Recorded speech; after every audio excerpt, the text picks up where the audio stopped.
Thanks, Nancy. Appreciate that. And once again, thanks everyone for being here today. And it is the 80th anniversary of Williams Grove Speedway. And thank you, Brother Ed. And so it's got quite a storied history.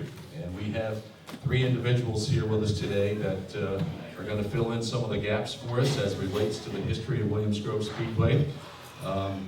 We're hoping that some of the stories that are shared would be new and insightful. It is a speedway with quite a history, and it's a history that continues to build. So our panelists today, directly to my right, owner of Williams Grove Speedway, Miss Kathy Hughes. Kathy, thank you for being here. And then Steve Bubb, racing historian and librarian extraordinaire for EMMR. And then, of course, our own Lynn Paxton. So between the three of these folks, we're sure that we're going to have a good bit of the history of Williams Grove Speedway covered. Before we get started, just ask one favor. For those of you that brought your cell phones with you, please put that on mute or have it buzz, because when we have panelists up here talking and the ringer goes off, it can be a bit distracting. So we thank you. It's a $20 fine if it goes off. $20 now. $20 fine if it goes off. Well, I get 10 too. Yeah. Constant businesswoman. I'll give you 20%. Van May holds the record for the most fines, cell phone fines, by the way.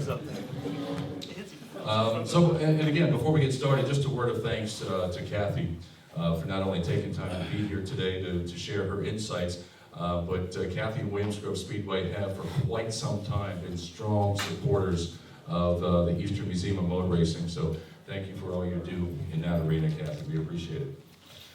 Williams Grove Speedway, first race, May 21st, 1939. But before we get to the first race, and panelists, feel free to jump in and correct me if I'm wrong, but it seems as though if there was no Williams Grove Park, there may not have been a speedway. Well, that's true. Microphone, buddy, microphone. Sorry about that. I don't need a microphone, but we do have a paper back here that explains the history of the park. And a lot of people know that the Grangers, the Great Grangers Fair back in the late 1800s was kind of the start of the whole thing. And the reason Williams Grove was picked, because the ability, the way the railroad lines went through there, the ability to get heavy equipment from all over the country there, and they could show this equipment off. So it became the Great Grangers Fair. Now in that paperwork it says later on, of course, the farm show was built. And what they're saying, that Williams Grove is the forerunner of the farm shows we know it today. So I think that's pretty interesting. Of course, the Williams family, the ownership goes back to 1799, I think, when the old house was built over there. And it goes right up through till the Rich Wines purchased it in 23 or 24. If I'm off, whatever the thing says is probably correct. Of course, they operated up until November, I think, of 71. End of 71. Yeah, and then the Hughes family took over at that point, Morgan, and of course now Kathy, and it's still going strong, if it wouldn't rain. Ever the instigator. Lynn, you mentioned before the roundtable here this afternoon, there's some really nice Williams Grove Speedway historical items back under the watchful eye of your lovely wife, Barbara. Yeah, my wife, she's back there. She's taking the tips for anybody who wants to look at the pictures, by the way. Anyhow, we did lay out, we've got a tremendous selection of pictures. We have opening day there. We have building the speedway there. We have aerial views through the years there. Really some neat pictures. If you like history. And if there's something you have a question about, we've got a whole thing full inside. Thank God the Rich Wine family, Betsy Rich Wine, Gadira, donated everything from her grandfather and her father. And it's here now forever. So this is a great place for it, really is. So the Ridgewine family had the park. The park opened, I believe, 1850 originally. Yeah.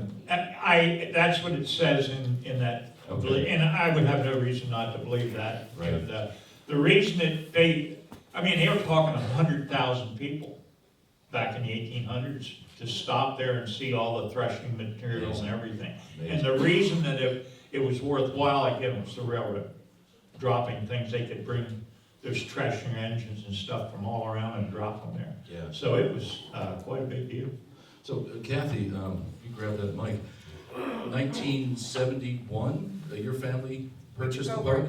Is this on? Yeah, just hold it a little closer. Okay. Yeah, you're good. 1972, we started ownership. Okay, so you've got quite a history with the park itself then, personally. Yes. Tell us about that.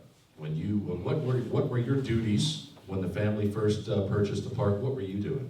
Oh, I was 15 and I ran the duck pond. Nice.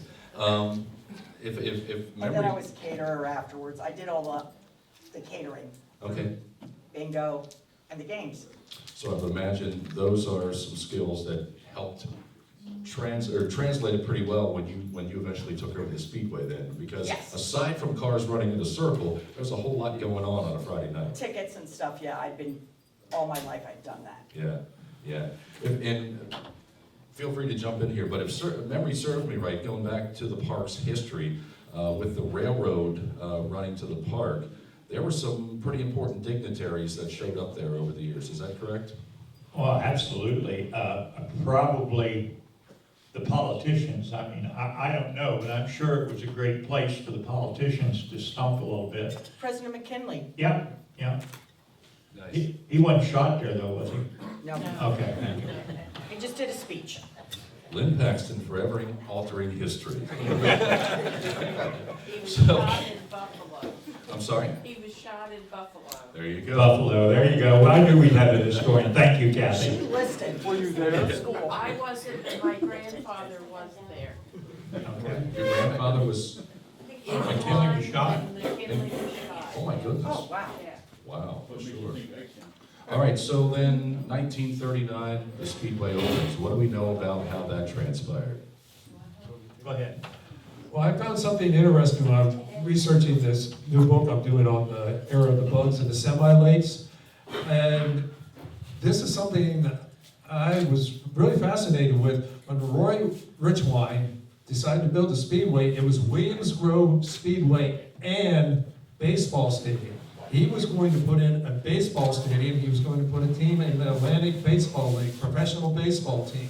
And he actually went out and signed one of the star players from the Negro League to play on his team. And unfortunately, the funding fell through to put the baseball stadium. Now, I've always tried to figure out where the stadium was going to go on the grounds, but it was going to be a baseball stadium. And when you think about it, he was actually ahead of his time, because by signing the player from the Negro Leagues, at that time, you didn't have a black player playing on white teams. So he would have been one of the first to actually do that. So he would have made history if he would have gone ahead with the baseball team. But he ran out of funding, but he had the funding for the Speedway. So he went ahead with the Speedway. But unfortunately, the baseball stadium fell through. When we think of Williams Grove Speedway and its history and all the greats that have raced there, of course, we think of the motorsports history. But if we go back to the photo album back here on the table where Barb is sitting, we see week number 1, the first show, huge crowd. Yeah, and Tommy Hinnershitz, of course, won. Yeah, and for those who enjoy the old car hobby, you might want to go check out the photographs of the parking lot. I want to know who parked all them cars just perfectly. Yeah. It Not was- us. But week number 2, there was a different show there. Yeah, the 21st, of course, was the race. I believe it was scheduled the week before, but it got held up. I think it was scheduled for the 12th or something like that. But anyhow, then, does anybody know what the second event race that was held there on the 30th of May? Sulky races, horse racing. And it's in that album right back there. They had a band there, and they had the sulkies, and there was people lined up everywhere. And we believe, looking on there, they even had a local bareback deal where the locals could get on a horse and race it. So it's very interesting looking at that and seeing the old barns, because for years, I know as a young kid going over there, I saw the horse barns, and the only time I ever saw them used is when old timers were over there. We put all the old race cars in there. But that's the only time I've ever seen them used with horses in them, and it's on that picture right back there. So is, Steve, I'm sorry, go ahead, please. Well, one thing that's fascinating from the Ridge Wines, we have the score sheet from the first race, and the Ridge Wines donated all the score sheets up through about 1950. So this is the actual scoring sheet from the very first race at Williams Grove Speedway. And just real quick, I'm going to jump off topic for 1 second. I apologize, I forgot to make this announcement. We understand Williams Grove, for those of you that intended to be there tonight, Williams Grove Speedway has canceled the program, so no need to rush out of here. Alan Kreitzer, I don't know if he's still around, but he was here a little He's bit banging earlier. his head somewhere. Oh, okay. He's overtaking the pipe, yeah. But Williams Grove has canceled the program for the season. So getting back to Williams Grove Speedway, early on, you mentioned, of course, the great Tommy Hinnershitz, National Sprint Car Hall of Famer, first class, inducted in 1990, was the winner first time out. These were what they called, the big cars at the time? Yeah, they're sprint cars today. Back then they called them big cars. There were only 3 classes of cars. They had the midgets that was started in the early 30s.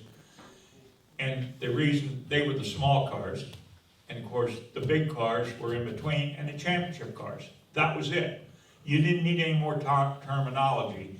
The problem was they changed the name somewhere in the 50s, sprint cars, simply because there were so many other divisions coming around. And now, my God, you need a score sheet to keep track of all the different types of cars that are being run. But back then, there were only 3. That was it. The, I guess, premier sanctioning body at the time was AAA? AAA was in the East here, was pretty much, they were the king of the hill. Now, CSRA and IMCA were in other parts of the country, but around here, 3A was king, right up until they retired in 1955, and then USAC was formed in 56. Now I gotta get a plug in there. We have the car here that won the last 3A championship, and then won the first USAC championship. Of course, that's Tommy's Miracle Power Special. Now, Lynn, for those who are here today and they say, boy, AAA, that sounds familiar. AAA, as we know it today, same company, same organization? Same organization. The reason they got out of sponsoring auto racing, which they did for a long, long time, was because in the early 50s they almost banned auto racing because of the death rate. It was just, they were just killing so many, and they thought that it was bad for an auto club to be in a business that slaughtered so many people. I mean, that's the truth, and that's why they phased out. Now, if it wouldn't have been for guys like Bill France, Roy Richwine, those guys went down and lobbied because they were seriously thinking about banning all auto racing. And thank God some of the powers to be at the time got their heads together and went down and reasoned with them. But that's also what happened was they required to bring some safety deal in that. Hence, you see all the roll bars appearing in the late 50s and everything. So, it didn't happen, thank God, but, because none of us would be here right now if that would have happened. So, it's part of history. So Williams Grove Speedway, across the country in motorsport circles, known as the paperclip. It's a pretty unique configuration, tight corners, long straightaways. Is this configuration, as far as we know, from the origin, from the beginning? Yeah, it hasn't changed. It's gotten banked, but it's, used to be pretty flat. And over the years, somehow or another, the outside keeps getting up in the air, but that's beside the point. Of course, it was built for 2 things, auto racing and horse racing. And the pari-mutuel betting thing never happened, so that never really transpired. But, it was built the way it was built on the ground, so we have aerial views of what it looked like when it was a parking lot for the park. And the track was built in a configured layout that were real funny, because Old Man Richwine had some fruit trees or something, and he would not let Roy Jr. interfere with those. So the racetrack got cocked at a really unusual angle to protect his orchard there. And I've been told that, actually Roy Jr. told me that before he passed away, so there is truth and validity to that. Kathy, recently there have been some efforts to sort of bring back some events that took place in Williams Grove Speedway's past. One of them, and I know that you're not directly involved in the promotion thereof, but there is an early history with AMA flat track racing. In the last couple years, I believe AMA flat track motorcyclists have come back to the Grove. Can you talk a little bit about that? Well, actually, they rent it from us. Yeah. And we just do the food for them, but they're really nice and it's working. Yeah. There's not much more I can tell you No, about no, it. that is fine. I just think it's, I think it's significant, and I think it's noteworthy that, you know, here's an element of Williams Grove Speedway's past that sort of faded away for a while, but now it's back, and it just speaks to how much this speedway has contributed to the history of our sport over time, whether it's sprint cars or motorcycles. They also help us a lot with stuff because they have a different perspective of how to do things, and actually the person that puts on the show is a close friend of mine now. Yeah, yeah. Yeah, he stays at my house when he's here. Nice, Yeah. nice, good deal. So, 1945, 1942 into 1945, of course, the World War's going on, so racing sort of comes to a halt. But after that, there were some significant changes, most notably in 1947 at the Grove.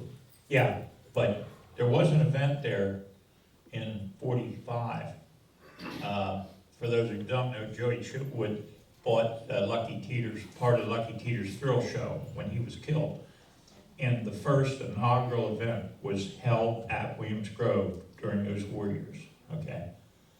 So I thought that's neat, and I talked to Joey Jr., and he'll never forget that fact. Yeah. And then 1947, Steve, I don't know if you want to jump in here. Lights, and I believe the tunnel came to the road. And the bridge. And the bridge, all Yeah. in 1 year. Yeah, the interesting story that I learned this from Lynn is about the lights, the light poles, that they came out of Oregon. And to ship them, they were so big. If you remember the old light poles, how tall they sat at Williams Grove, that they actually had to put them on a boat and ship them all the way down around the bottom of South America and bring them back up around the East Coast and then bring them in. So those light poles, and they're still back there. They're not as tall as they used to be, but they're still back there, but they came from Oregon. Was that before the Panama Canal?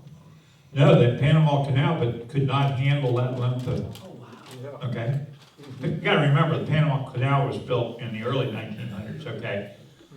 But they were too long, okay?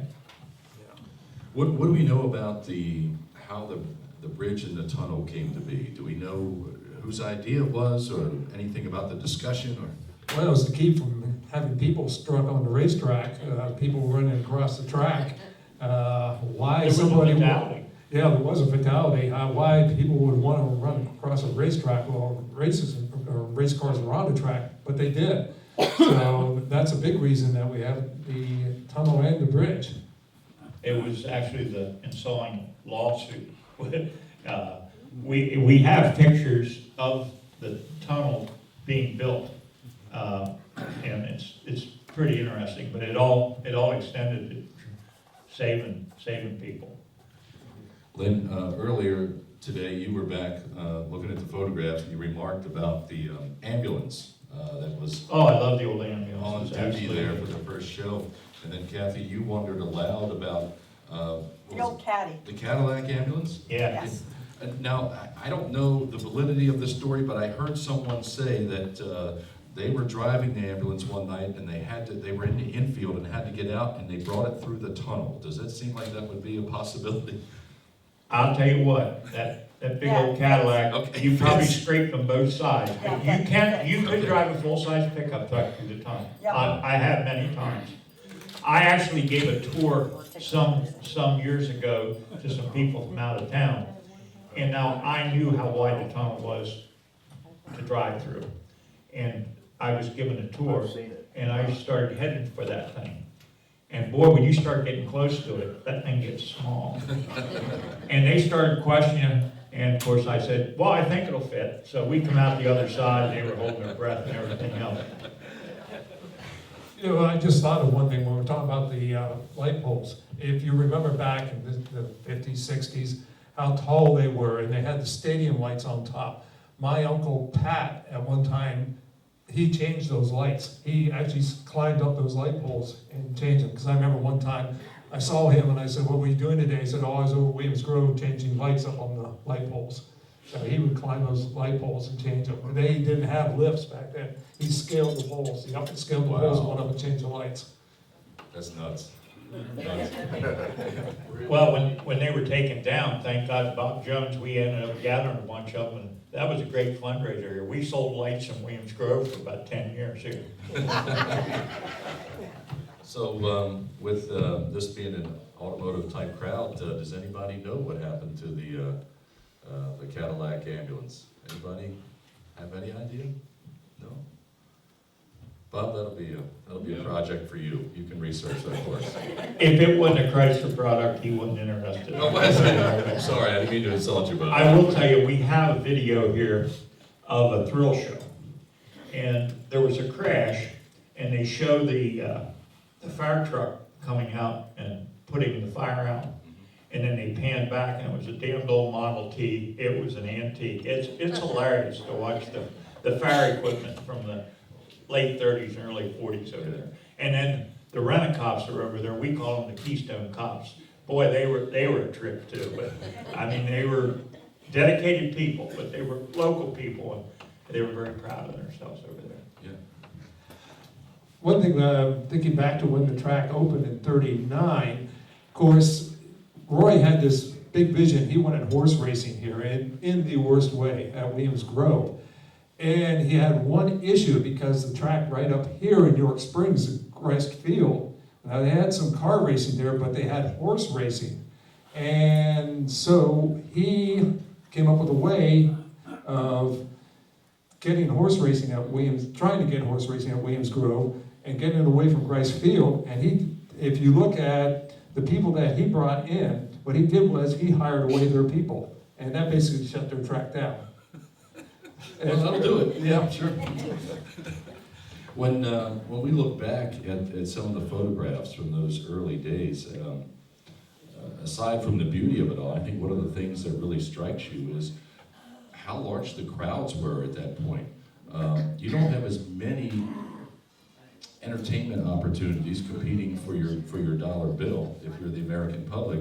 But do we have any idea what kind of crowd numbers they had in those early days? Because the place looks just packed. Well, Rich Swine was not bashful about publishing numbers. And the opener, I believe in 46, he wrote in sale, now he just didn't say 40,000, 41,418, were at the races that day. And there was tremendous crowds there. I'm not sure there. Well, if anybody remember the outhouse in the middle of the third and fourth turn. I know when I started racing over there, I asked how deep you got in the corner. They said, just run her in and past the shit house and you got her made. But I remember seeing a picture of probably 50 people standing on the roof of that outhouse. So, pretty interesting place. I found a news story where they said that people coming out of Mechanicsburg, the traffic was so backed up now, we didn't have the Williams Grove Road that we have now. The road kind of wound around. The traffic got so backed up that people abandoned their cars out near Mechanicsburg and just walked to the track. And Steve, I'm glad you brought that up because that's where I was going next. Today we've got Route 15, we've got infrastructure in place. But when you're talking the late 30s, early 40s, life was a lot different. So, yeah, I can imagine if you've got 40 to 41,000 people converging on a rural venue, you've got some headaches. Tommy Hinnershitz told me that when they came over to run opening day, that they had to, they pushed the starting time back 2 hours because of the traffic jam coming off of Route 15 to get in. Wow. And he thought, Tommy says, and it's in our interview, or Williams Grove tape that we have over here, he said, well, it was so far out, we figured nothing would go out there. Boy, were we wrong, he said. Lynn, I know Williams Grove Speedway is near and dear to your heart. What is your first memory of that speedway? What was the first time there? Well, my dad had a gas station and a auto court just about 4 miles Route 15, just past where the turnpike was. So that was actually the last gas station before you got to Williams Grove. So me being a young kid, you know, you'd see these race cars coming in, these race car people, and they all looked a little wary to me, but it's looked interesting. So I had to pedal my bicycle over to Williams Grove to find out what was going on, and I was kind of hooked from then on. That would have been roughly when, I'm sorry? Early 50s. Okay. You know, my first real hero was Hinnershitz. I mean, he was Mr. Everything to everybody, and I kept hearing this name, Tommy Hinnershitz. I remember sneaking over there, and I wanted to see this big strapping Tommy Hinnershitz guy who everybody loved. So I got in the pits after the races and went over, expecting to see this big 6'4" strapping guy. There's a little balding guy with most of his teeth knocked out. I said, boy, there went the hero worship, but he was a heck of a race car driver. And of course, Tommy is continually honored today through a memorial race at Williams Grove Speedway, which has been a huge success. Lynn, I think, and real quick, we're going to do a sidebar here on Tommy, but I think one of the things that's so very attractive about Tommy Hinnershitz, aside from his abilities as a race car driver, this was a good man. Yeah, he was. He's just an old Pennsylvania Dutchman. He'd come in here and sit down. Normally what we have is the guys come in here and go nuts, and the women sit down next to the gift shop and are pissed off because their husbands are gone. And Tommy would come up and sit down and talk to those ladies. And, you know, after it was all said and done, those ladies said, I don't care about any of this, but I like that guy. You know, he was just the type of guy that put everybody at ease. An old Dutchman. There was no bragging about him. He just called a spade a spade. He was just a neat guy the whole way around. Yeah. Steve Bub, your first memories of Williams Grove Speedway? It was, I think 65 or 64. My dad and I kind of go back and forth on when it was. My grandfather was a big race fan, and he went to Williams Grove all the time. And he started taking my dad with him to the races. So finally, they lived in Mechanicsburg, and they would go and leave me behind, but I could hear the roar of the race cars from the house. And I kept asking more and more questions, so finally they decided they had to break me down. And we took a whole carload of my uncles and my cousins. We had us packed in a station wagon to go over. So the first night we had a big discussion, they had a big discussion, who I was supposed to root for. It was going to be Dick Tobias, it was going to be Ray Tilley. Well, the vote in the car went for Ray Tilley. So I was supposed to become a Ray Tilley fan, which I did. Ray was my man, still is my man. And first race, Ray came up through, spun out, had to go to the rear, came back up through and caught Mitch at the end of the race, but Mitch won it. And so I became a real anti-Mitch Smith fan after that. Anytime Mitch's car came out, if you were in the grandstands, I was the one booing the loudest. But now I deeply respect Mitch because he was a tremendous driver. But yeah, my first race, that was my actual first race I ever went to was Williams Grove. That next night they took me to Silver Spring, and between the A two couple years ago, there was a rain delay at the Grove when I was at the show, and had the opportunity to hang out in the booth with Bruce Ellis for a while. And Bruce, a great historian, great memory, just fantastic stories. And he was remembering a time when, I guess there was an office, as he explained it, on the bottom floor of the office building now. And Kenny Weld had come in for something, and I believe, as I remember, Bruce's wife, who has since passed, Denise, lovely woman, was involved in education, as was Bruce, and I think Denise did some testing. And Kenny Weld had come in for something and was there a brief time. But during his exchange with whoever he was talking to, it left quite an impression on Denise. And she had said to Bruce later, she said, I don't know who the guy was, I don't know anything about him, but I can tell you this, he is a genius. And Kenny Weld was quite an innovator. Yeah, there's no two ways about it. If you talk to him, he was always 2 sentences ahead of you, except for a certain period of time, but that's a whole other story. Yeah. What do you got, Steve?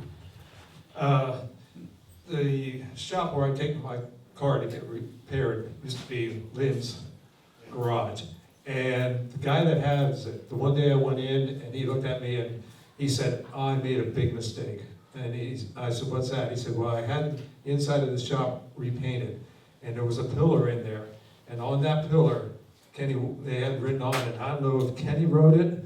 No, we had a steel beam in there, and whoever hung out there or something, we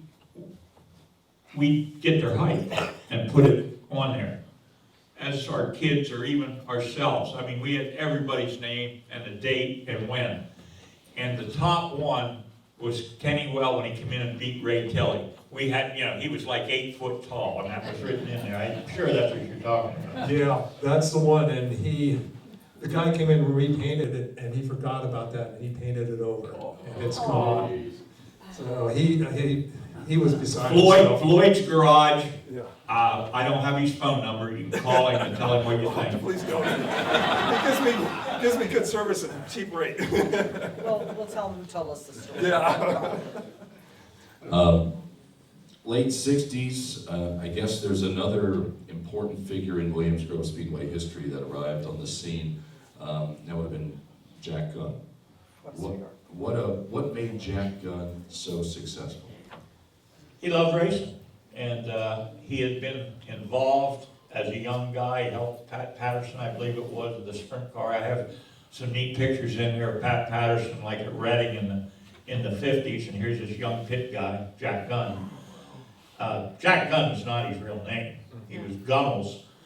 He shortened it up to Jack Gunn when he did his professional thing, okay? But he loved auto racing.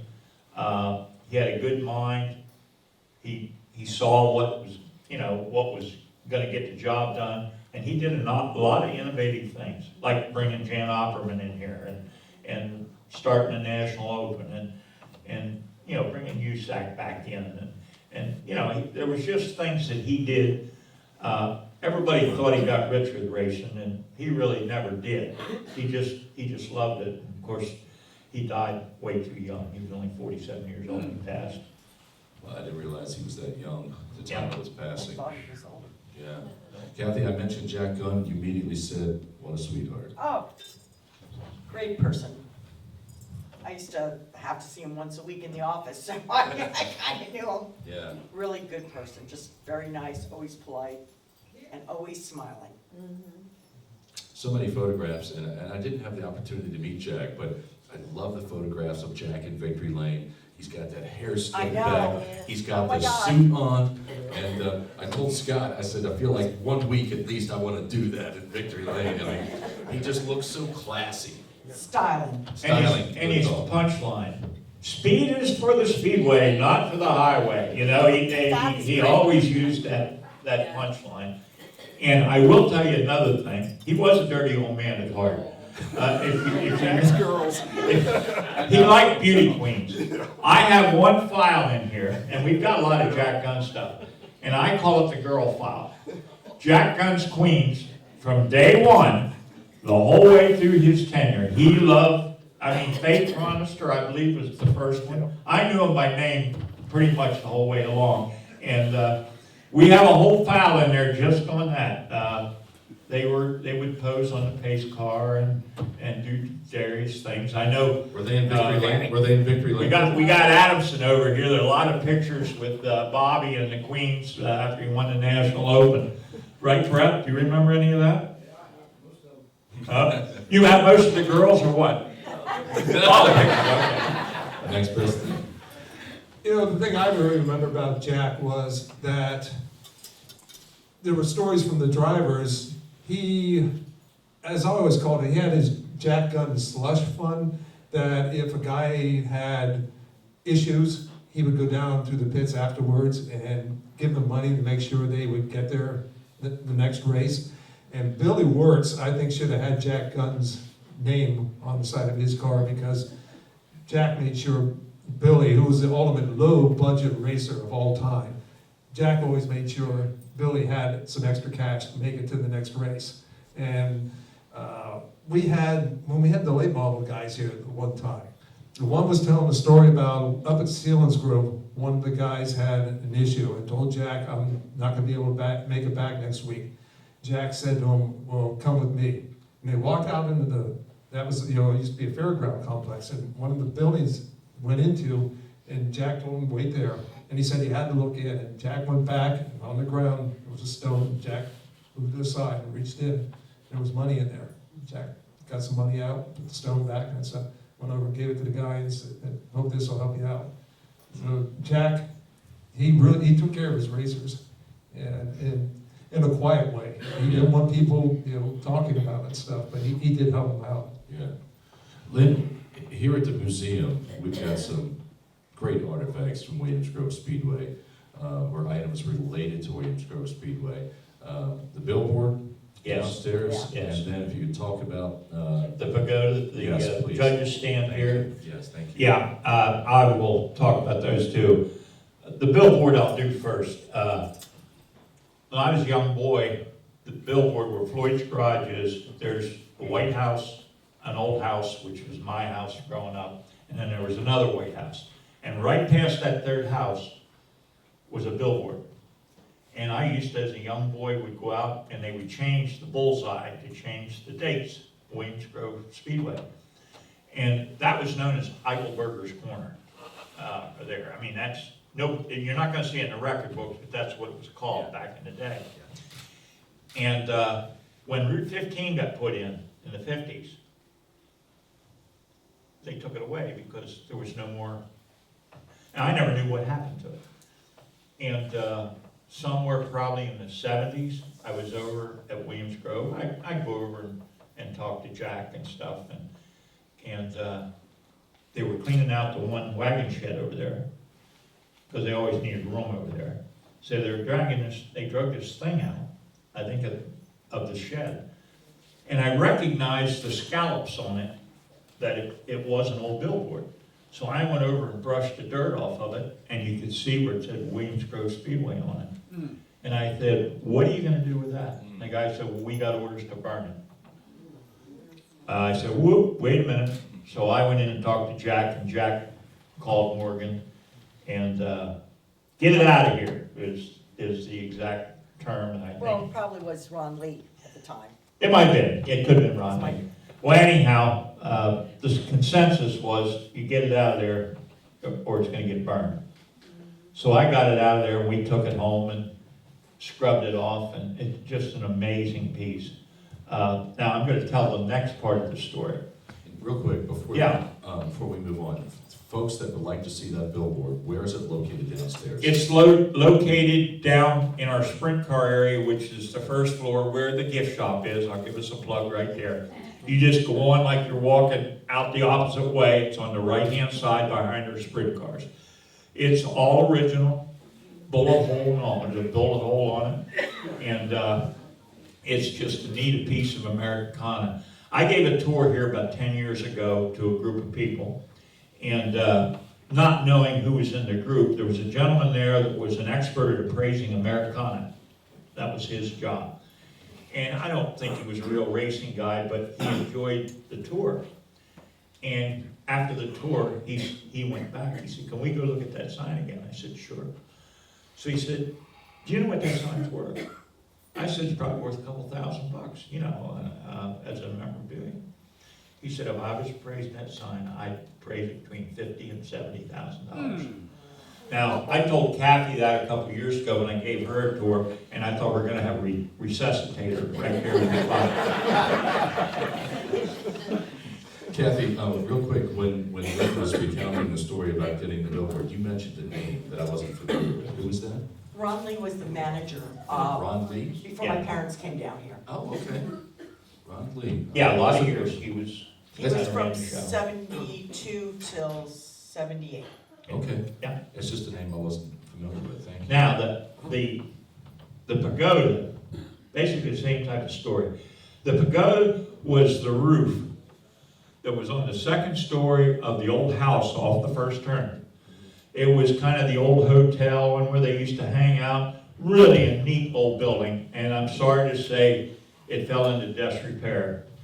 And it finally, I don't know if they knocked it down or it No. collapsed.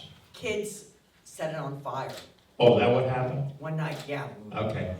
Well, anyhow, they had to take it down, and that roof structure tumbled down in one piece. And basically, same thing happened. I said, what are you gonna do with that? Well, we gotta get rid of it. And I basically did the same thing. I went through, get it out of here. So we gathered up enough of the roof material off the other roof, because it had an old steel roof on it, and we repaired it. And I didn't know what I was gonna do with it. That's stupid to say something like that, but we bought this place. It just makes a perfect, judges stand down here, and it's got all that history from Williams Grove. Sidebar on that, about 15 years ago, I had a gentleman I told the story to down here, and he said, well, what did you get the spire? Now, the spire was the thing that came up the center. Okay. And I said, no, that spire was not there when I got the structure. He said, I know it wasn't. I got it. He said, would you like to have it? I said, well, yeah. So he brought it over. We had a new one made exactly like it. And the old one is right down beside the sign. The old 150-year-old spire is down there. Wow. So the house was off of turn 1? Is that? Yeah, Okay, so for those of us that don't recall seeing the house, if we go to the Speedway today, of course, we know where turn 1 is, we know where the office is. Where was the house in relationship maybe to the office? it was on the hill where everyone parks. Yep. Right off of Park Place Road. Okay, It was big. yeah.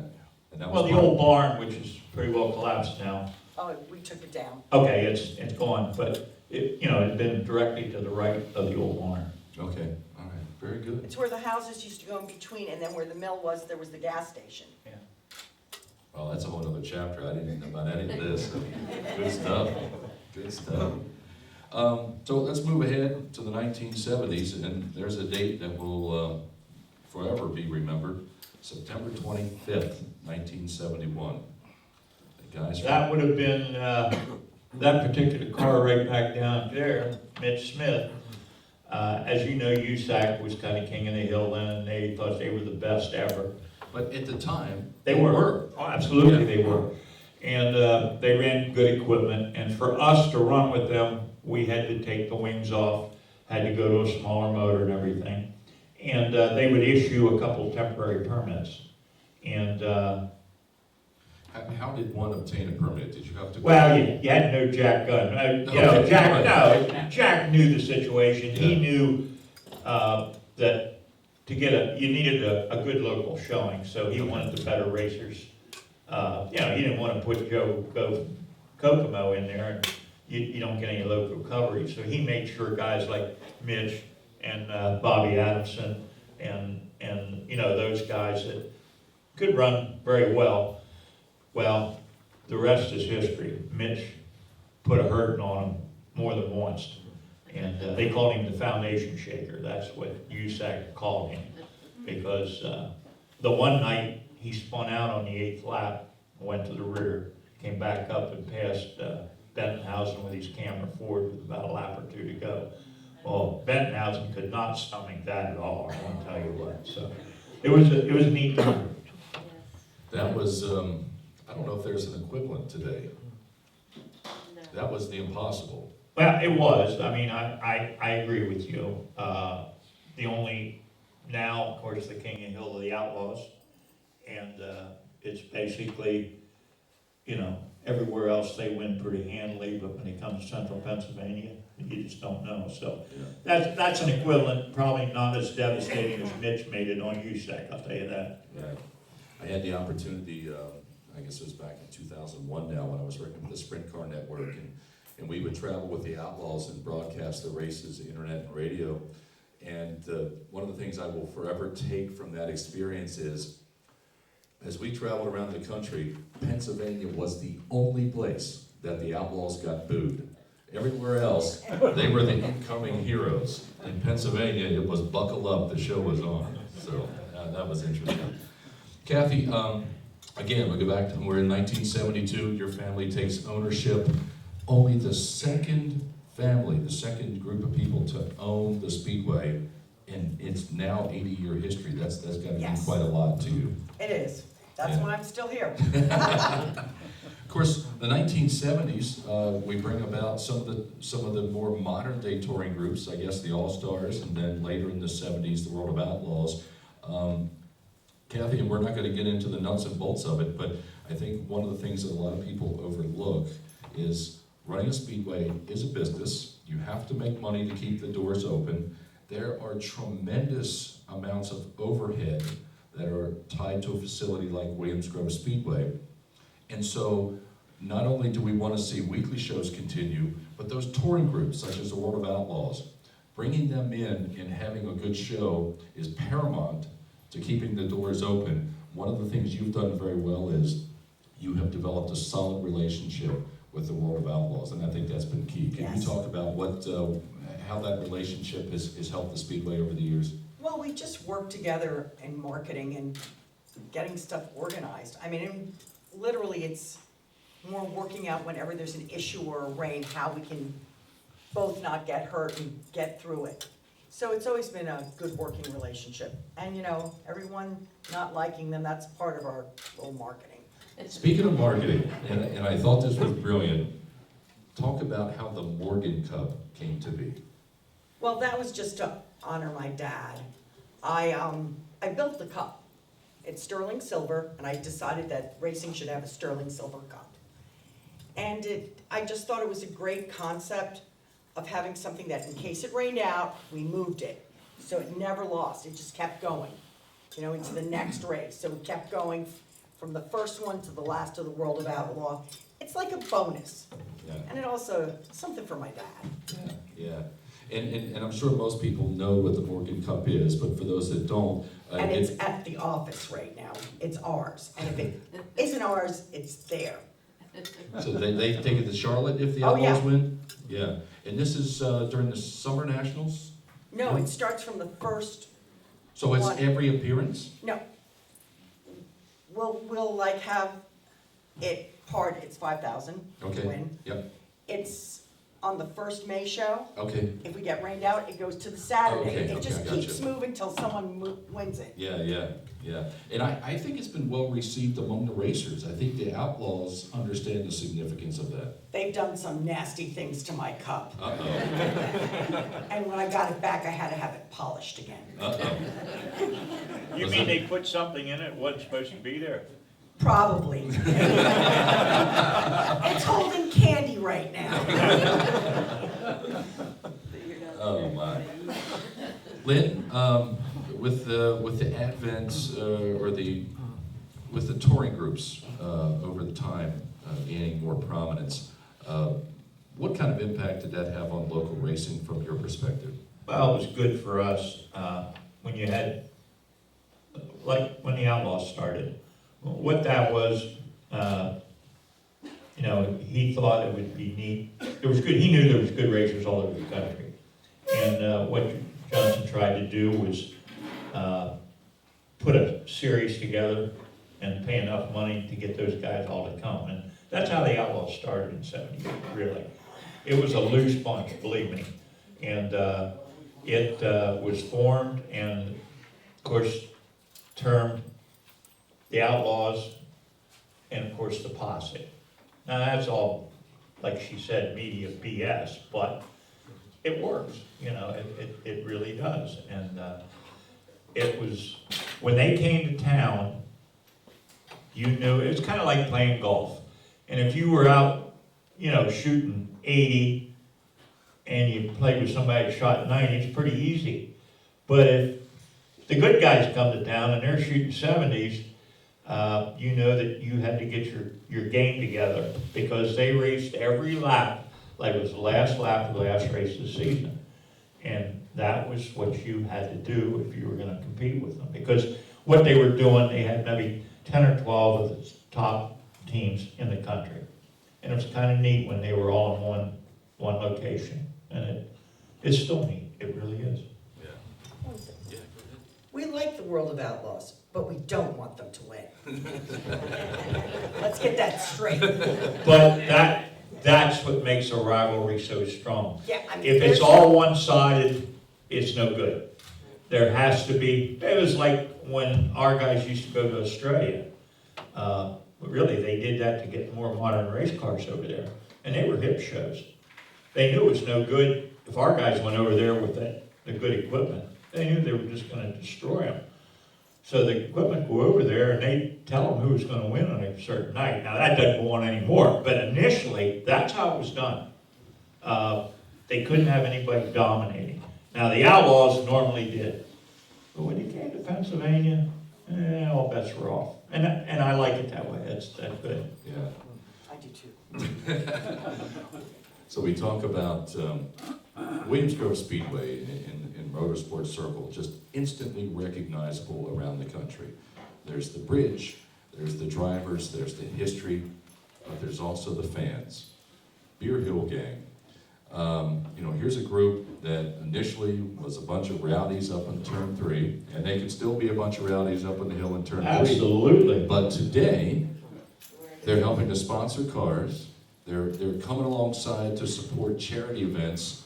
And again, this just builds the legacy of the Speedway. I'll tell you what, I remember winning a few races over there and having some of the beer gang come down, and they were usually pretty loose.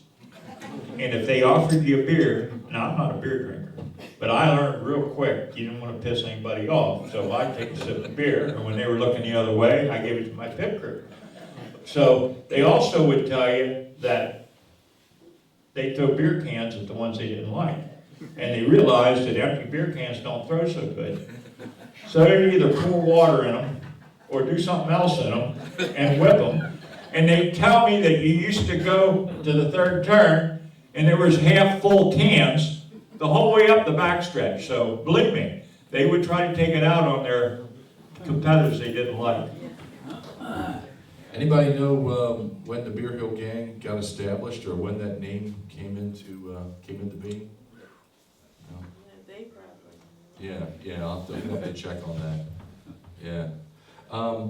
1980s, we talk about the touring groups and the quality of drivers with the Outlaws, with the All-Stars, but certainly in the 1980s at Williams Grove Speedway, you had All-Star, Outlaw, quality drivers running the weekly show Friday after Friday.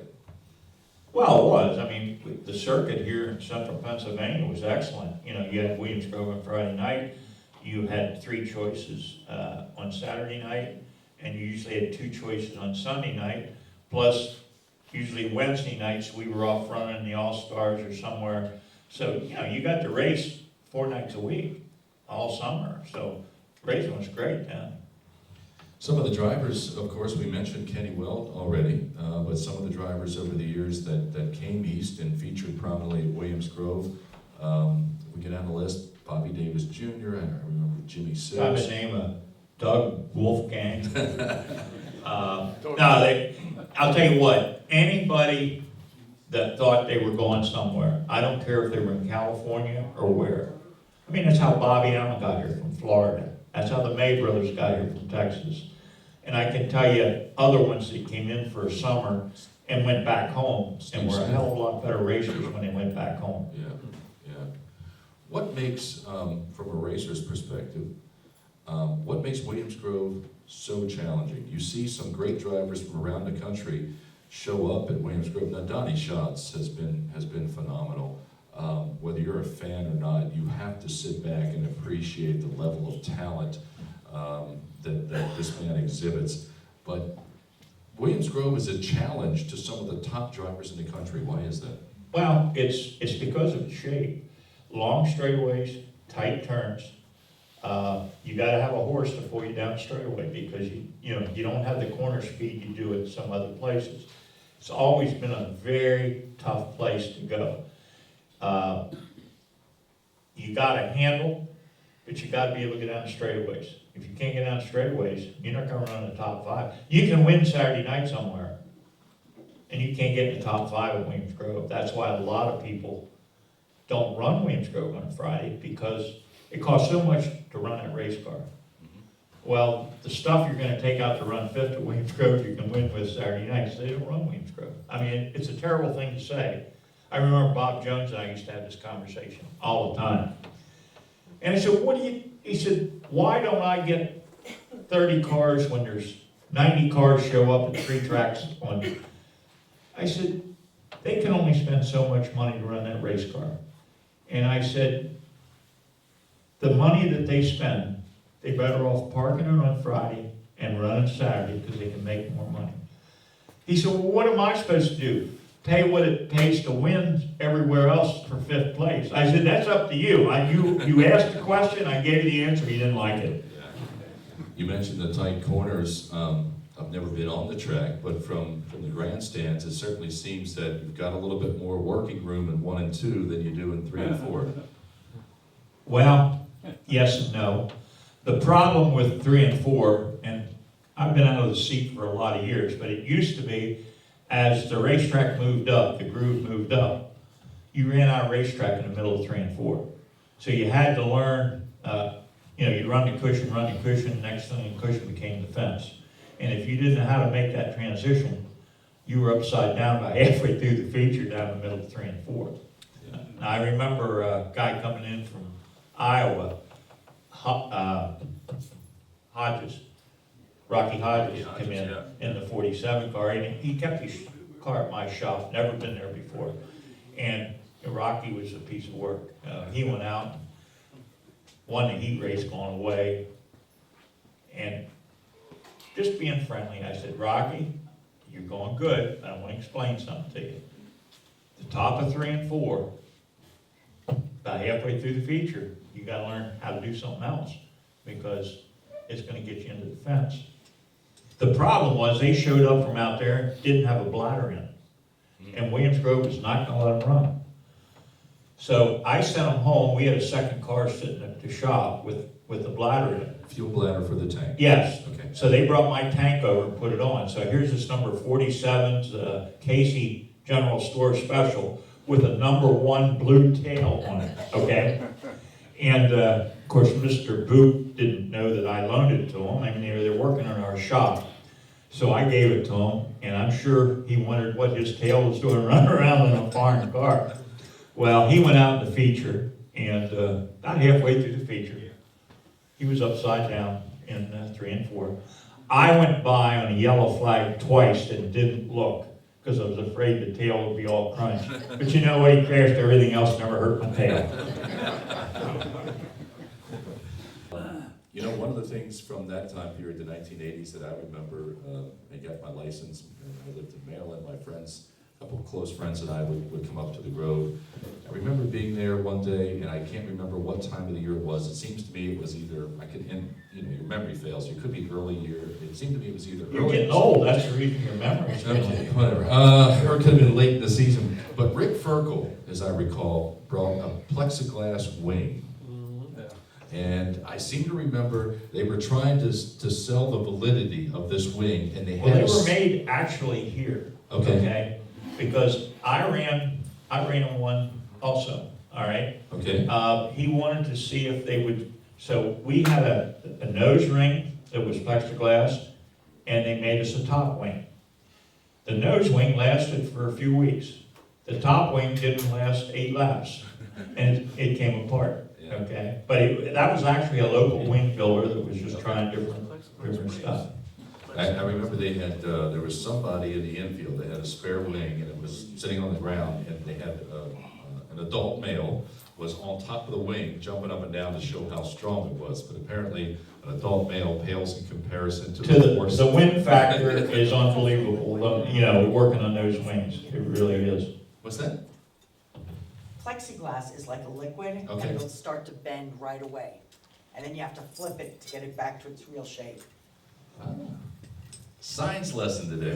That's it. Learned something else. That's good. Unimportant facts, I am number one. Steve, I feel like we're leaving you out here. Anything that you want? Anything you I'm need? learning a lot. Yeah. 1980s, on a personal note, very significant time for you as relates not only to championships, but the National Open. Well, yeah, I had tried to win it quite a few years, and anytime we were close to, we seemed to have trouble at the end. And I run second a couple times, once to Bobby Adamson, okay? His dad cleaned out all the money, and I had to run second in that one. That was probably 68, I think, something like that. And so I tried quite a few years to win that thing, and then I was lucky enough in 82 to finally win it. Matter of fact, the car I won it in is downstairs. I think you, don't you have an engine downstairs as well in the engine display? Yeah, well, the engines that we ran in the Boots car downstairs, Yeah. we ran one we called Patches. Gettle bought it for us. Billy Gettle was our engine guy. And it was a ZL, anybody you guys know, the ZL1 Chevy engine was an all aluminum big block. There was only like 180 of them built. And somehow or another we ended up getting one that needed repaired, and we repaired it.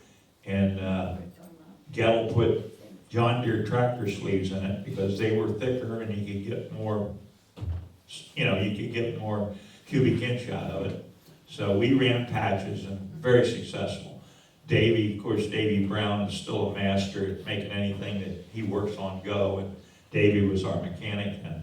Then a little later on, Don Yanko from Canonsburg, Pennsylvania, bought the whole process from General Motors.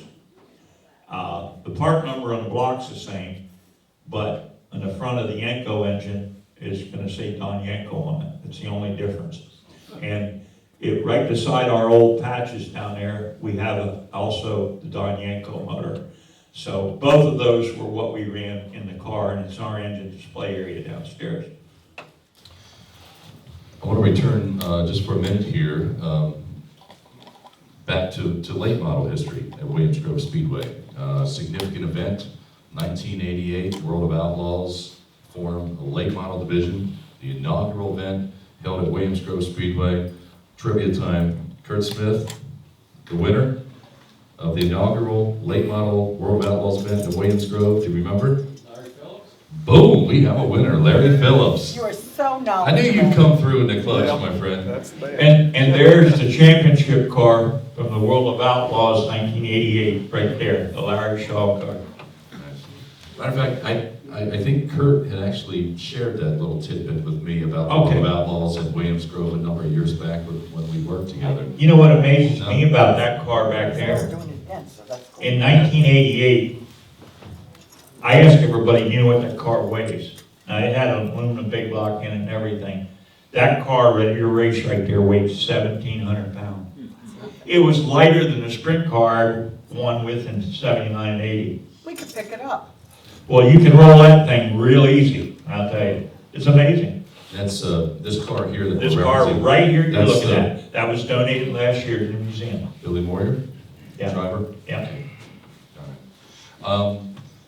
Another element of sprint car history that came to be in the late 80s, I think it was 1989, was the establishment of the 358 sprint car division.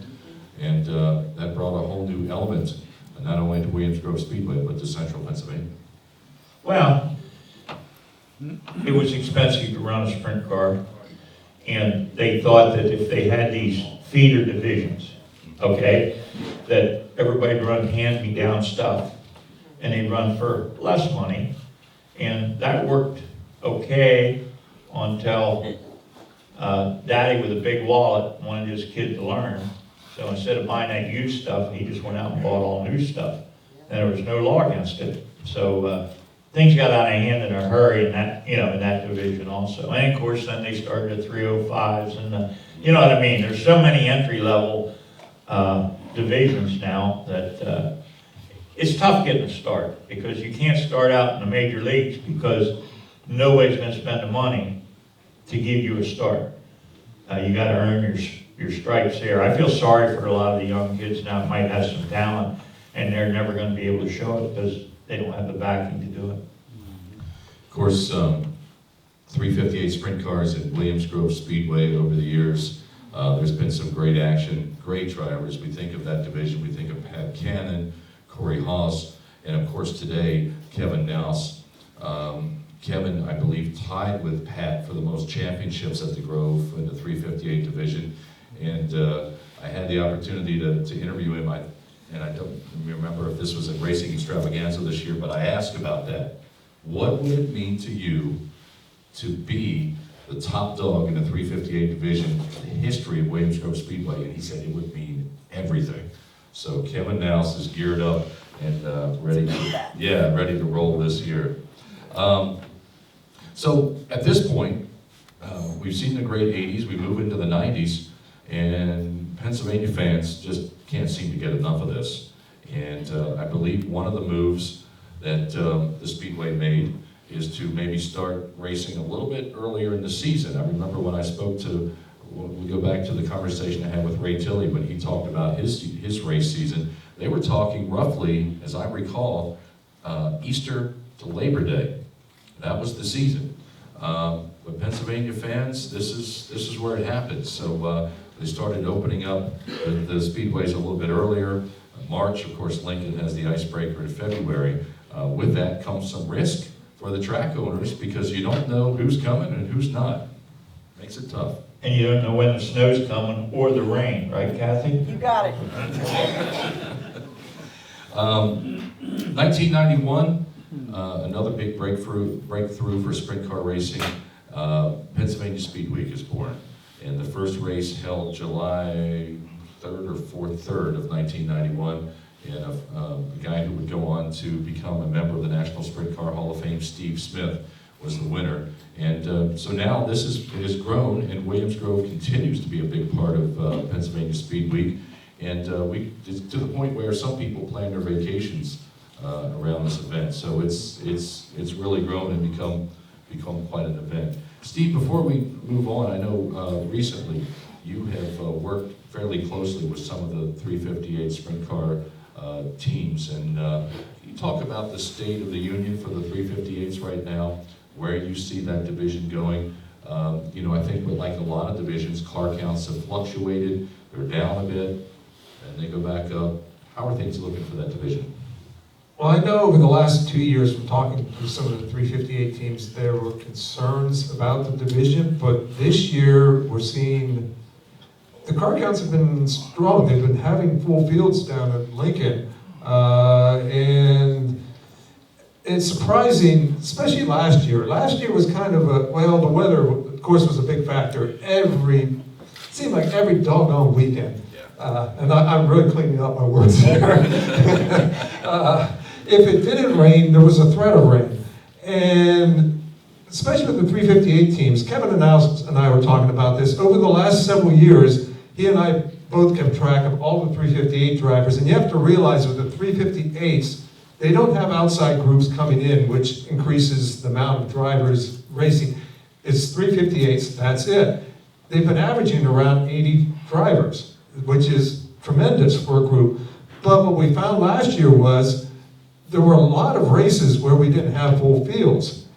The drivers were kind of picking and choosing, and we're not sure if it was the weather that was going on last year. Outside of the Kevin Summer Series, which is tremendously supported, the cars were out there, but yet we weren't getting full fields. And so that was part of the concern of where is the 358 division going? Is it going up? Is it going down? Now this year, so far, it's just been basically Lincoln. We had one race down at Baps, but so far it's been Lincoln, and the car counts have been good.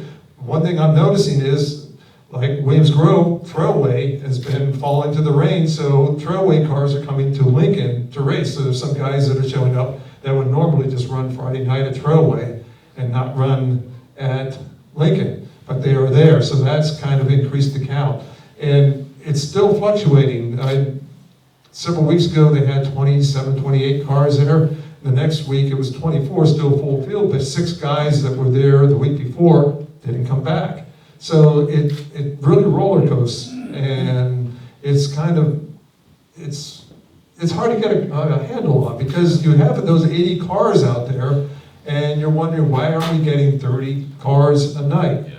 So guys are really picking and choosing, and it's a lower budget racing for most of the teams, so that factors into the 358s.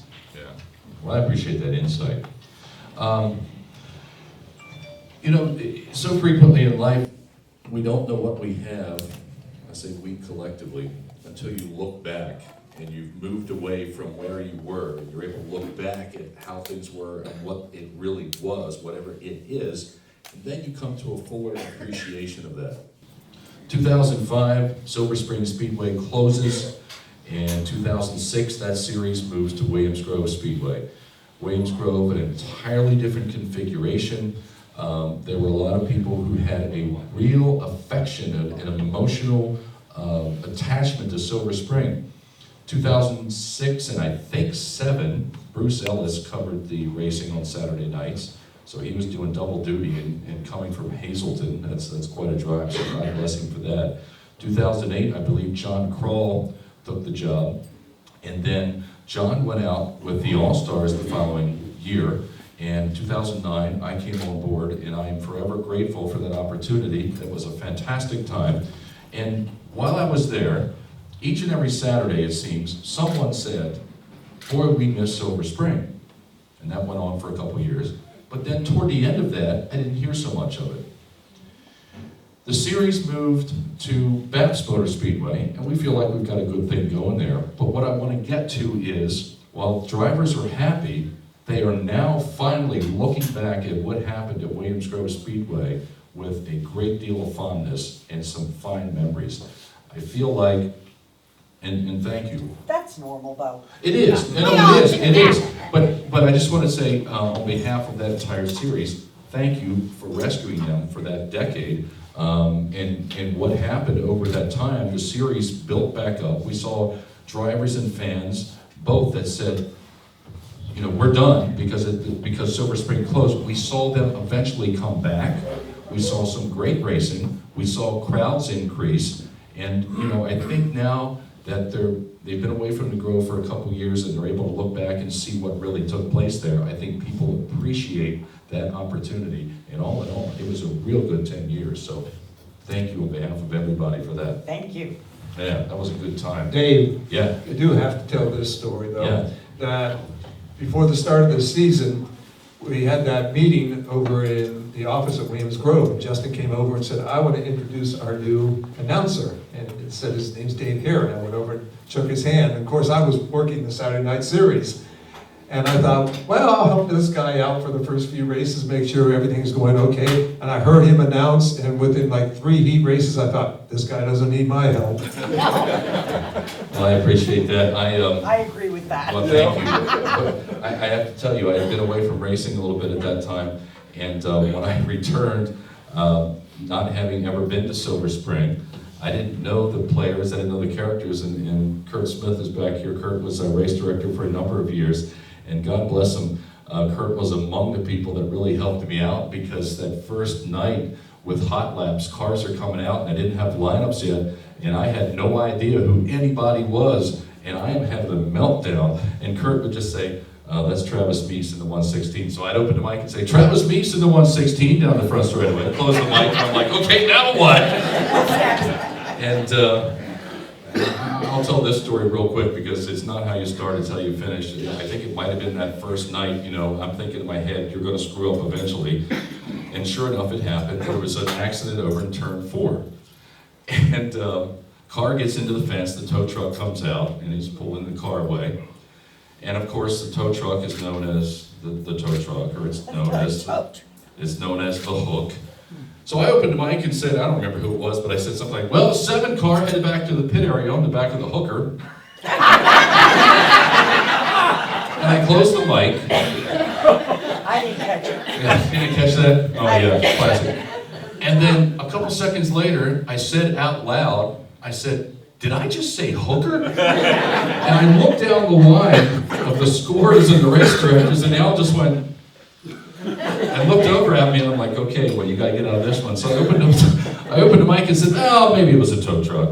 So, but I figured might as well get that out of the way early. Well, I can think of two real quick. There was, at one point, we issued a challenge to Dave. We started naming him hair bands, and he had to work either lyrics or something from the hair band into his announcing that night. And people in the crowd weren't aware of it, but we were up in the booth and we would listen real closely. And when Dave would do it, he would somehow get some lyrics in or something in from a hair band. We would all start cheering. And people probably down in the front rows in front of us were wondering what was going on, because it was a pretty good challenge. And you did it every single week that we did it. That was good fun. And then, remember the night, there was a driver, one of the sportsman drivers, had some problems, and you said to me about, go down and interview him. So I went down and grabbed him and was waiting for the race to end. And you said, all right, Steve, we'll turn it over to you. And I turned around to interview him, and he had walked off. And I was standing there, and I was looking, and I thought, oh no. And it was just nothing but dead air. Yeah. Well, one of the great traditions that has continued, and it was just a huge hit at Williams Grove Speedway, was, of course, Kids Night for the Saturday Night Series. That was always the biggest night for the Saturday Night Series, not only in overall excitement, but the turnout and in the way the teams would really They were rise to great. the occasion and bring giveaways for the kids. And it seems like it was just about every team, and they They were wanted the to best. participate. Yeah, yeah, and Well, that was really, our association started very well. The kids' night worked out very well, and then we figured once a month if we did an appearance over there and brought race cars over and left the kids climb into race cars and Yeah. stuff. And we've been doing that for quite a few years now, and it's great. I think it's great for Williams Grove, it's great for the kids. And it's amazing how many kids drag their parents and grandparents over here to maybe learn a little more history. So it works Yeah. well both ways, It does. really. And I gotta tell this story real quick. One of the great moments in Kids Night's history, Oh, I know what it's going. Kurt Smith is hiding back there. He's already crying. Yeah, I know he is. So the racing action is starting to get underway, and one of the drivers had a sponsor who had, what do they call it, ultralights? And so the gig was, this ultralight was gonna fly over the speedway and drop candy. The great candy drop of Kids Night. And there was this roped off area where he was supposed to drop the candy, lest he kill all the children with this bomb from above. So we're laughing about this, but God bless him, Kurt's trying to run a race at this time. Cars are on the track, here comes this ultralight dropping candy. Kurt is like, I can't believe this is happening. But right about that time, the ultralight turns toward the tower, and it looks like he's coming right for us. Kurt's having a meltdown. I'm trying to call a race, and it's just, and I know it's a, That was funny. it was, I'm sorry, Kurt, it was a hilarious moment. Good memories, good memories. So let me ask this, and just sort of turning the page here a bit. We consider the history of Williams Grove, but what makes this track so significant that you can say the Grove around the country, and if you're around anyone who knows anything about motorsports, they instantly know what you're talking about, where it is, and maybe something about the track. Go ahead. Well, one thing I found in doing research, especially when Roy Richwine had a track, he advertised all over the country. It is amazing you find newspapers way out across the country and there's advertisements for Williams Grove Speedway in them. He just didn't concentrate in this area. He was all across the country advertising races that were coming up. He got the word out on this track. I mean, he really knew how to promote the Speedway. And there's just times, even some smaller newspapers I find out in like Midwest, you open up and there on a Saturday, there's an advertisement for Williams Grove Speedway. And it just, he really had a handle on it. Also, his racing secretary, Emmett Shelley, had an awful lot to do with it. Emmett would travel to these other races. He was the man that would book drivers for the special shows. He was the man that paid the deal monies. And he was the one that knew the racers. Now, Roy Richwine didn't know much about the racers, Emmett did. And that combination worked very well over the years of getting the right names at Williams Grove, and that is what brought the fan base in. And, you know, they were innovators, there's no two ways about it. I think right away, it was promoted the right way, and then it earned its legacy, and its legacy is still there. That takes me back to another remembrance. This is one of my finest memories, not only of Williams Grove, but of racing. Rich Eichelberger, who many of you know, and who has been instrumental. Who built our museum? Yeah, through Lobar Incorporated, instrumental in the development and continuation of EMMR. Rich, I first remember Rich back in the 80s. He had a sprint car with a big block, and that just stuck out for me at the time. And he's legendary within the super sportsman ranks. Rich lost his father a couple years ago, and so he was still mourning his dad. Like the next week, he comes out at the Grove and wins. And in Victory Lane, Rich, who turns 69 tomorrow and still competitive, whenever he wins, if you're standing next to him and look into his eyes, it is like he is 18 all over again. There's that much excitement. Rich always likes to say, you never know when this win is going to be your last win. And so he appreciates them. But that night in Victory Lane, he recounted a time at Williams Grove Speedway where he, as a kid, was there with his dad, and he remembered who won that night, and he remembered coming out onto the track afterwards in Victory Lane, and he says you could smell the gear oil, you could smell the fuel, and the car was this, and the tires were that, and it was as if he transported each of us back in time to that moment, and it was just absolutely magical, and it's something I will never forget. That Speedway, the events there left such an impression on this man's life. Yeah, well, Lloyd was a neat guy, his father lived real close to us over there. But the funny part of it is, when I retired fairly early, Lloyd, we would talk quite often. He said, is there any way that you could get Rich to quit? Now this is 1983, so you can tell how successful that was. Rich is still racing. Yeah. One interesting story was with Bob Richwine when A.J. Foyt would come in to race. Part of A.J.'s deal was that Bob had to put him up in a place to stay and feed him. So Bob watched every penny. So when he'd come in, he would put him up and he'd feed him. He'd put him up in the Nesbitt Hotel out on Route 15. That he owned. Yep, that he owned, and he fed him at Wolf's Diner. That he owned. Yeah, they owned. And about 2 years ago, there were two gentlemen that were in on National Open Weekend, and they were in the library, and they were telling me they stayed at the Nesbitt Hotel on the USAC weekend. They came out of the room, and here AJ came out of the room next to them. And every year since then, when they come back from the National Open, they book that room that AJ was in. And every single year, they stay in that room. By the way, we just unearthed a real treasure. You'll see this big framed picture right here. That's a A.J. Foyt in the mid-60s over at Chirp House, Countryside Inn. That picture came over from Countryside Inn. It was buried in the archives. We just finally cleaned it up. Both of the other guys are local guys. They're both gone now. But there's a picture of young A.J. over at the local watering hole. Of course, it's E.J. Rockwell's now, but back then it was Chirp's, okay? Of course, you had to realize too, back in the day, there used to be the saying that the road to Indianapolis goes through Williams Grove. I mean, that's how important this place was. If I could, just to share one more remembrance of a fond memory of a great time for me at Williams Grove. And unfortunately, it had to do with another driver who won shortly after his father passed.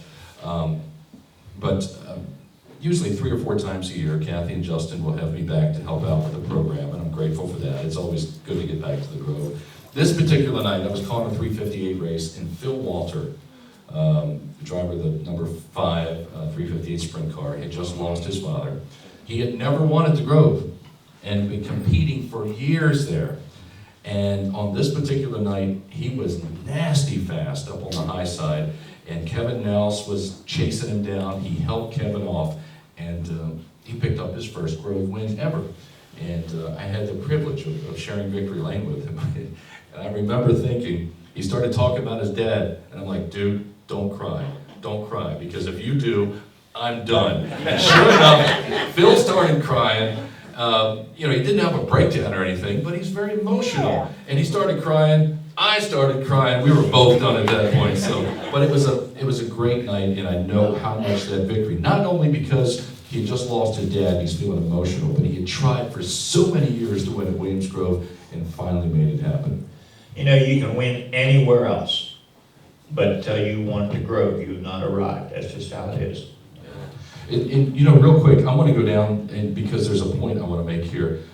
There are so many great drivers that have won at Williams Grove Speedway, but you look at the top 10, I'm going to give you top 10, or a part of the top 10 here anyway, all divisions, okay? 9 out of the top 10 are sprint car drivers. Of course, Lance is at the top of the list now, 93. Fred Raymer, 91. The late Greg Hodnett, 73. Donnie Kreitz at 61. Ray Tilley at 59. Keith Kaufman at 51. Here's the one I want you to hear. In at number 7 with 47 victories. And this happened in a very short period of time. Anybody want to guess? When? No. Late model driver. Oh, that's right. Gene Knob. Oh, that's right.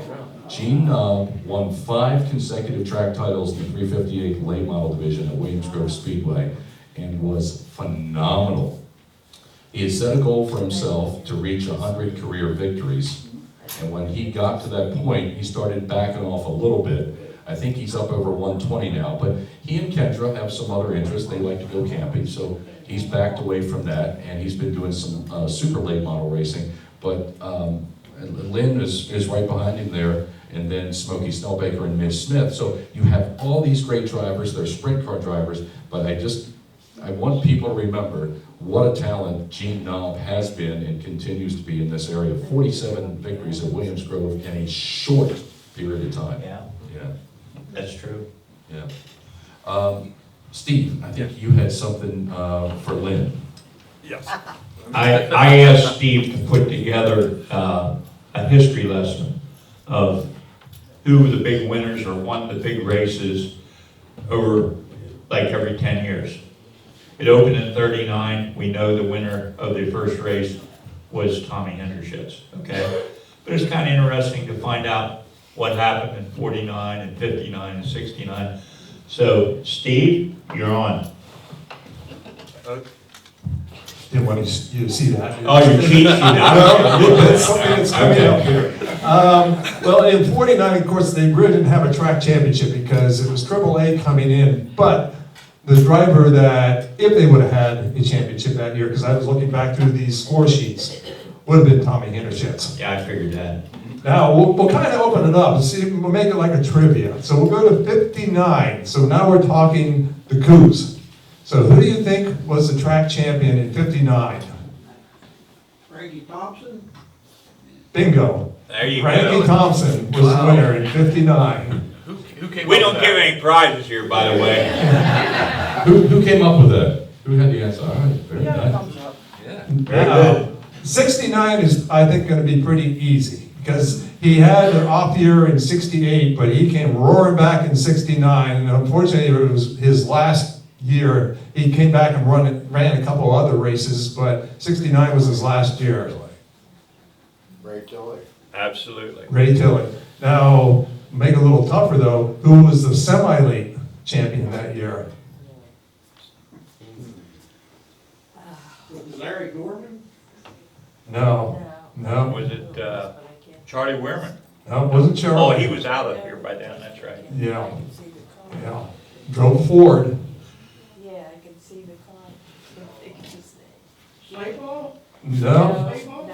it was Paul Long. Oh, How long there was we that go. one champion? Paxtonville, Pennsylvania.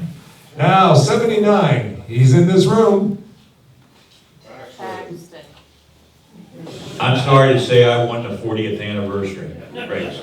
And now we're at 80, so you know how far back the ledger I go. That's funny. At this Oh my time, Lynn was on a roll, so he had some loyal fans at the time, And I found this photo on Friday. That's Now, incredible. I wish we could blow it up so you could really see it, but if you want to come and see it afterwards, I will turn it around.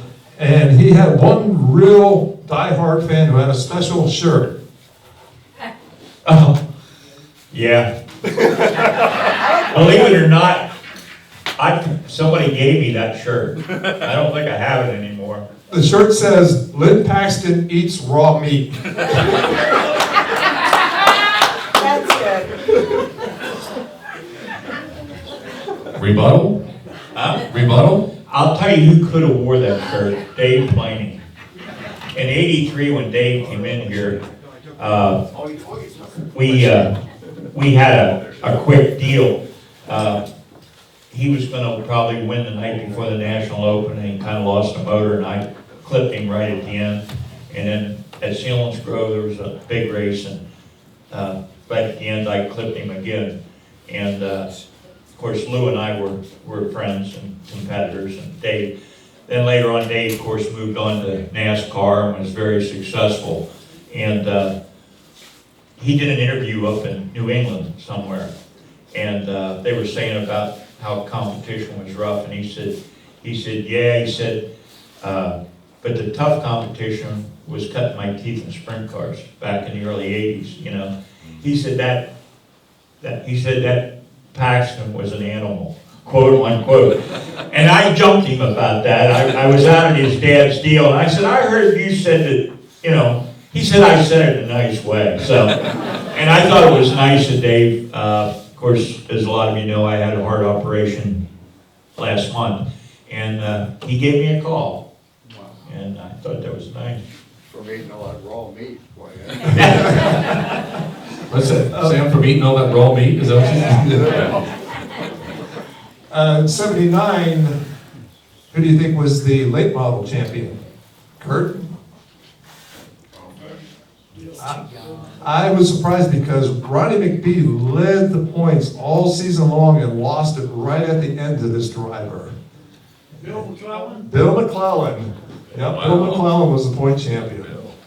Now in '89, who do you think was the point champion? And this is a veteran. He was around quite a while. Steve Smith. Yep, Steve Smith was the point champion in '89. 1999, he moved from the modifieds into the sprint cars. I'm here, yep, Raymer, Fred Raymer. And then in 2009, and he guesses on 2009, he's retired. This is the one I figured would stump everybody. Donnie Kreitz? Right. No, No. no, no, not Fast Freddy. Kaufman?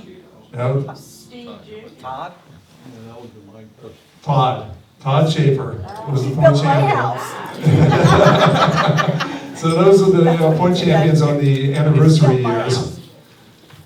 That's where he built my One thing house. I will say, the 75th anniversary of Williams Grove, we made sure we got the car that Tommy Hinnershitz, the Gerber car, in for that particular race.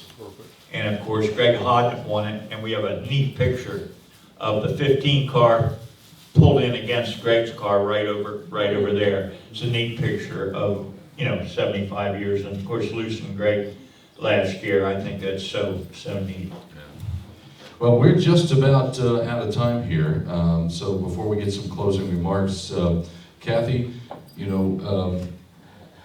let's be real here for a second. Being a Speedway owner can have more than its share of challenges. One of the things that I hear as I go around is Speedway X doesn't do this, they don't do that. One of the things I've heard about DeGrove, and I want to be able to set the record straight here, is people say, well, they need to put more clay down. Well, I keep in touch with Justin on a regular basis. Clay is something We that buy you take care every of year. every year. And that's just one of the things that a Speedway has to do to keep their facility in operating order. And it's costly, but let's get it out on the table. That is something Williams Grove Speedway does year after year, new clay. First thing we do when we close, Yeah. get the clay. Whatever Ray says, we get it. So, thank you for that. We appreciate it. You know. There would be no clay on it if we didn't. Exactly, exactly. That lends itself to, you know, each of us who have appreciated Williams Grove over the years, I'm certain can go back and say, boy, I remember the night that this driver did this, or I was there when so-and-so won.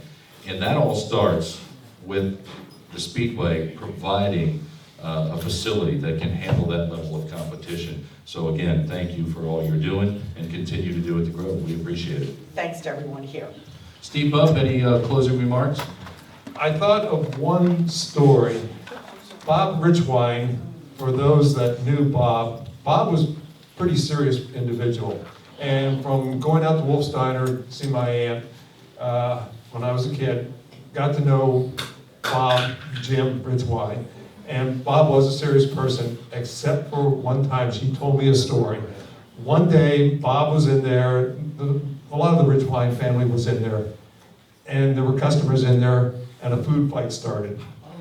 And it started small, and it got bigger and bigger, and it actually went out into the parking lot. And it was Bob, it was my aunt, it was staff, it was customers, it was pies, it was anything they could get their hands on. He said it was a rip-roaring battle going on between all of them.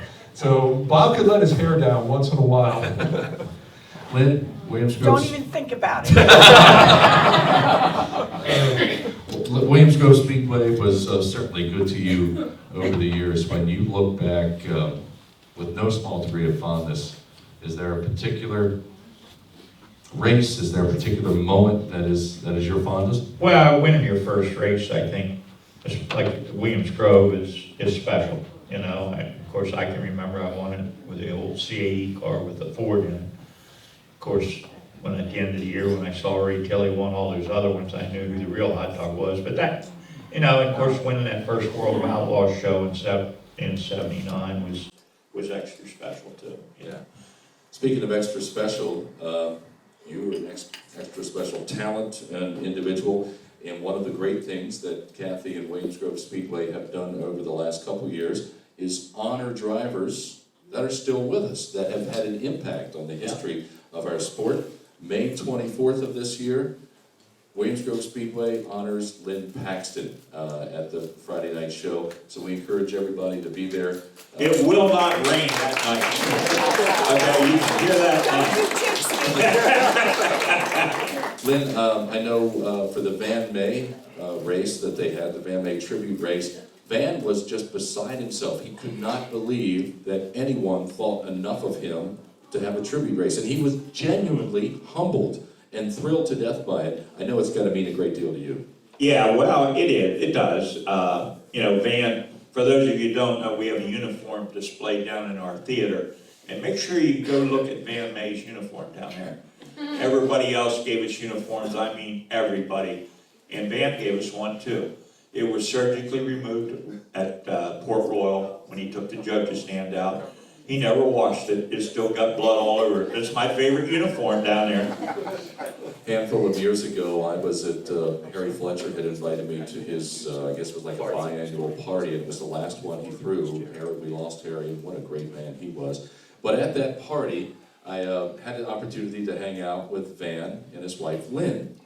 And this very topic came up, and Lynn immediately got upset because she was transported back in time and said, we had no money at that time, relatively speaking. We had just purchased that driver's uniform. It was brand new, and they cut it off of it. And That's true. Yeah. But I was very honored that they gave us those. I just kind of thought I wished they'd have washed it a little bit. Yeah.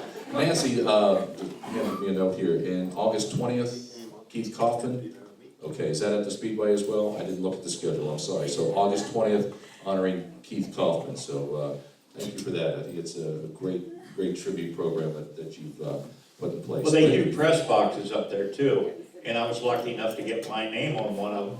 And a couple of years ago, I'd never been up in the one that had my name on it, so I went up and they introduced me to, it might even been you. Yeah, I walked over with you. Okay, I thought it was. Yeah. So I thought that was kind of neat. Yeah. I picked you out of a hat. Did you? Thank you. Now, I'm gonna let you pick something out of a hat. I can't, I want you I to, got tickets, we gotta find some of the. well, tickets. we got a rule here, if you pull your own ticket, you gotta pay double back to us. So, you wanna pull it? All right, there I'll you do it go. for that, All right, there you go. but if I win, I'm gonna pay double back. That's right, that's right. All right, you're gonna announce? Yep. Okay, here we go. Get your green tickets It's a out. green ticket. Okay? It's 288. It's mine. I hope all of you are in so far. 060. Last three digits. Yep. We got a winner. There you go. Crap, I was hoping, Kathy, I was hoping you won that thing, I'm telling I you. had the 20 ready. All right, Lynn, before we move on, just real quick, here at the museum, we got a couple things coming up, I guess most. Next weekend, we open our track time. We have, of course, the Silver Springs reunion and the Gary Wolford fish fry. That'll be here next Sunday with track time.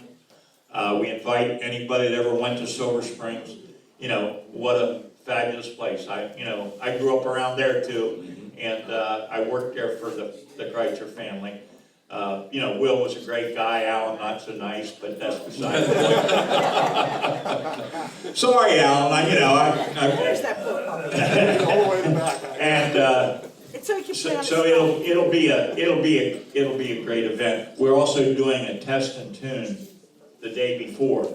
Anybody's got a vintage race car that wants to try to get a run or something, we're gonna let them go out one at a time on Saturday. Okay. And they can come here and even if they want to camp out and then stay for track time on Sunday. So that's next weekend. All right, Steve? We're gonna have an auction with that fish fry. If you look over here, Yep. Marlon Heller donated these wing panels from the R.W. Lutz car. There's two right here and there's one up here. One is Dwight's, two are Jerry Wolf's. And actually from the day when they ran wooden wings, there's a wooden wing panel over here from Jerry Wolf's car. Right. So we're gonna be done. And then we have Lee Parthamore. A lot of Lee Parthamore trophies and jackets and stuff are going to be go off too.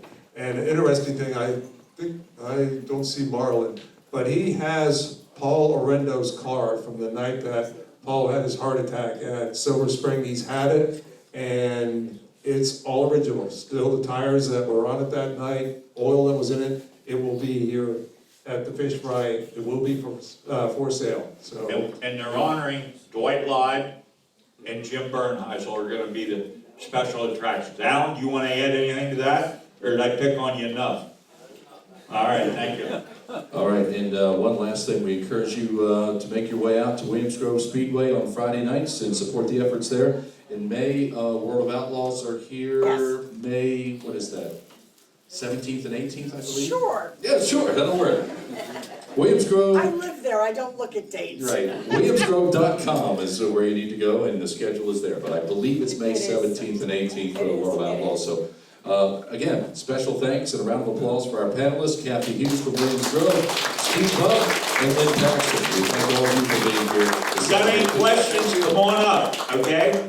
No problem. 80th anniversary of Williams Grove. Thank you, folks.